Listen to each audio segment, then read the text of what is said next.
Salut les amis et bienvenue dans une nouvelle vidéo. Aujourd'hui on se retrouve pour un vlog tranquille de mon quotidien d'illustratrice freelance à la maison. Et j'avais un peu envie de vous parler même face caméra, même si là je vais mettre les images du vlog en fond et je reviendrai peut-être à la fin, voilà. Mais j'avais un peu envie de vous raconter ce qui se passe dans ma vie professionnellement. Et voilà. Si vous êtes nouveau ou nouvelle sur cette chaîne, bienvenue. Ici il y a des vidéos comme celle-ci sur mon quotidien de freelance à la maison. Et également des vidéos sur la mode, la seconde main, parce que c'est des choses que j'aime beaucoup. Et du coup, voilà, si ça vous intéresse également, n'hésitez pas à vous abonner. Il y a plein de playlists sur la chaîne, donc n'hésitez pas à regarder directement les domaines qui vous plaisent le plus. Et voilà. Du coup, je ne sais plus trop où j'en étais de ce que je vous ai raconté sur ma vie professionnelle récemment. Mais pour vous faire un petit récap, en gros, j'ai bossé dans la restauration pendant plus d'1 an, avec des horaires assez intenses, etc.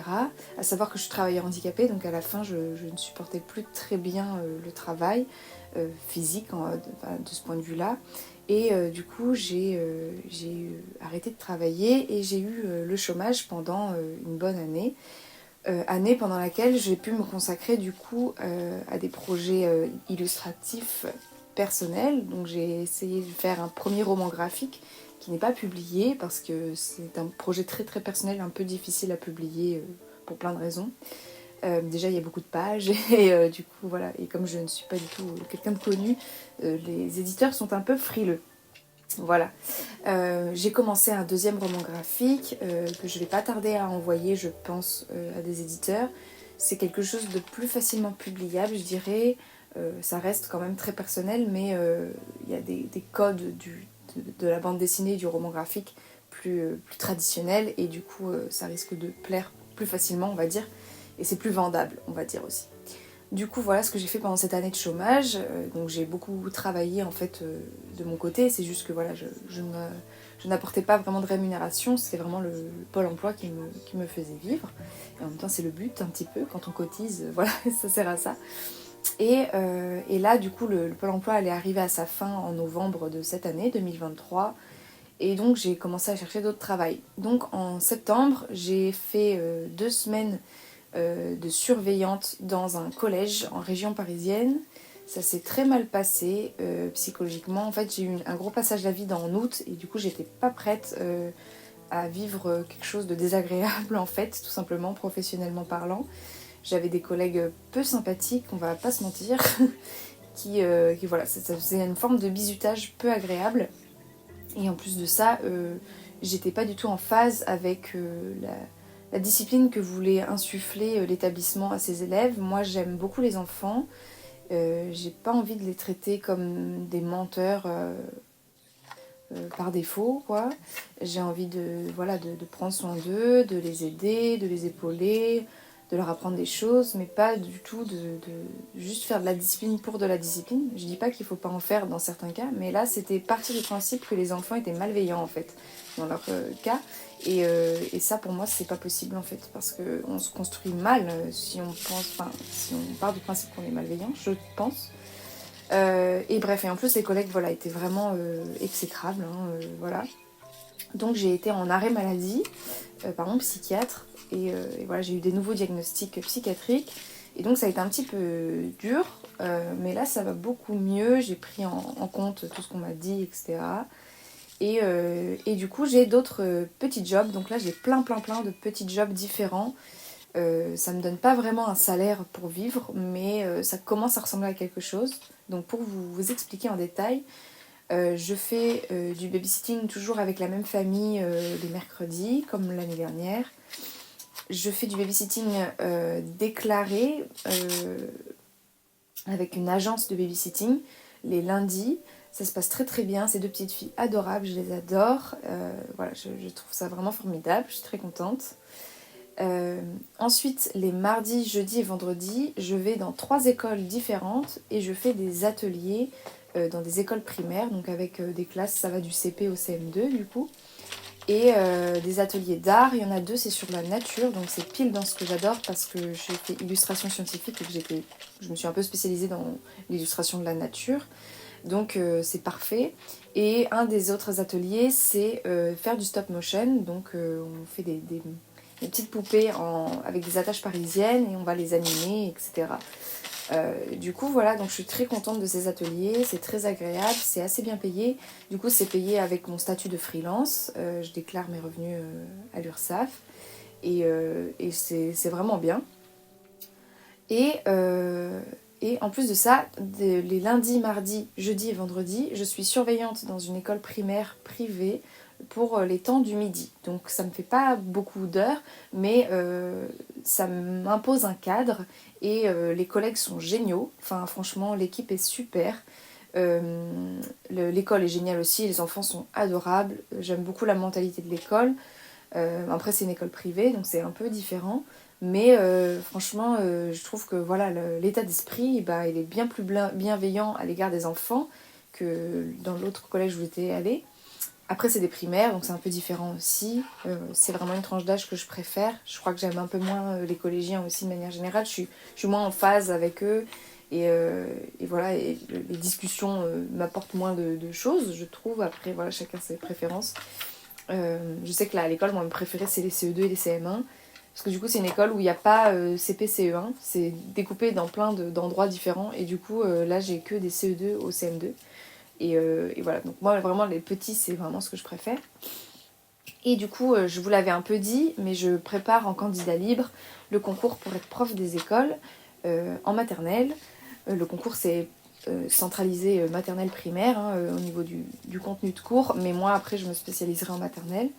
Et du coup, en gros, mes journées s'organisent de telle manière que j'ai des temps, en fait, entre mon travail le midi et mes ateliers.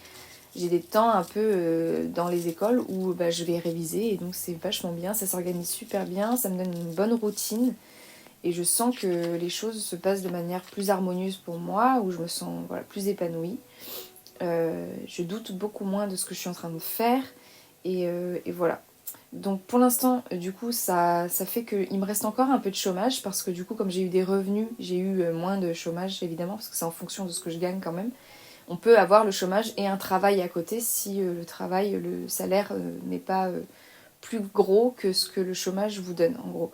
Et du coup j'ai toujours un peu de chômage et je pense que j'en aurai jusqu'en février à mon avis selon mes calculs parce que je fais des tableurs Excel de tous mes revenus et tout. Déjà parce que comme ça quand je dois déclarer mes revenus à l'URSSAF j'ai tout le détail et c'est facile. Et puis pareil pour la CAF, comme ça j'ai tout le détail de mes différents revenus. On est obligé d'être un minimum organisé quand on est freelance parce que bah, là, vous voyez, j'ai des revenus de salarié à l'école et au babysitting. Et puis, j'ai des revenus de freelance bah, pour tous les ateliers. Et du coup, bah, il faut bien tout détailler et tout déclarer, que ce soit à la CAF, mais à Pôle emploi, à l'URSSAF, etc. Donc voilà, donc c'est important que je déclare tout. Et du coup, voilà, donc ça se goupille plutôt bien.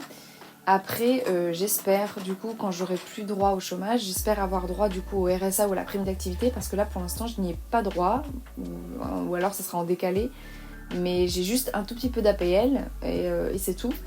Et du coup, voilà, j'espère que, du coup, j'aurai droit à un peu plus après, juste histoire de terminer l'année, en gros, l'année scolaire, et que, bah, si j'ai mon concours pour être prof des écoles, après, je sois prof.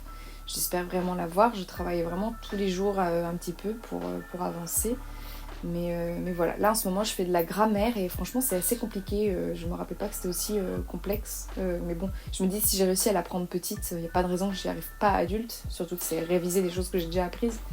Mais ça fait beaucoup de contenu en vrai, on se rend pas compte. Et voilà. Mais en tout cas, je sens que ça va mieux. Et voilà, par contre, bah, du coup, je galère un peu à faire du contenu sur YouTube parce que j'ai moins de temps en fait. Enfin, voilà. En plus de ça, j'apprends à conduire aussi à côté, donc ça me prend aussi un petit peu de temps les week-ends et d'énergie surtout. Et en plus, c'est l'hiver, donc bah, c'est-à-dire que le nombre d'heures dans la journée où il fait jour dans mon appart est assez réduit. Donc je peux pas vous filmer le soir en rentrant de mes ateliers parce qu'il fait complètement nuit. Et que ben, vous auriez des qualités de vidéo vraiment ignobles. Déjà là, il pleut beaucoup aujourd'hui et du coup j'ai toutes mes petites lumières allumées parce que c'est très sombre sinon. Et du coup, voilà, ça marche, mais bon. Donc voilà, j'essaie de vous quand même de continuer à faire du contenu parce que c'est quelque chose qui me plaît, mais j'ai moins de temps et ça devient plus compliqué. Heureusement, j'avais pris beaucoup d'avance, donc j'avais pas eu beaucoup de... Enfin là, les vidéos ont continué à sortir d'elles-mêmes, mais voilà. Donc je pense que je vais essayer pendant les vacances ou quoi de vous faire un peu de contenu et, voilà. Mais en tout cas, les choses commencent à prendre forme et je me sens mieux, donc voilà. J'étais contente la dernière fois, je vous avais demandé un peu de vous confier aussi en commentaire et bah, ça m'a fait super plaisir parce que vous avez vraiment joué le jeu et j'aime bien échanger avec vous, ça fait partie du charme de YouTube je trouve de pouvoir échanger avec les gens et du coup voilà, donc n'hésitez pas encore une fois sous cette vidéo, les vlogs vraiment c'est l'espace où vous pouvez aussi vider votre sac un petit peu et du coup n'hésitez pas en commentaire à venir me raconter un petit peu vous comment ça va, comment vous vivez cette période de fin d'année. Sinon, je suis très contente, je vais passer 2 semaines chez mes parents, donc j'ai vraiment hâte. J'ai déjà tous mes cadeaux de Noël qui sont prêts, et voilà. Donc j'ai vraiment hâte de tout ça.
Bon bah voilà, ça va être tout pour cette vidéo. J'espère que ça vous a plu. N'hésitez pas à me dire en commentaire voilà, comment vous allez. Je vous dis à très bientôt dans la prochaine vidéo. En attendant, prenez bien soin de vous et voilà. Bye!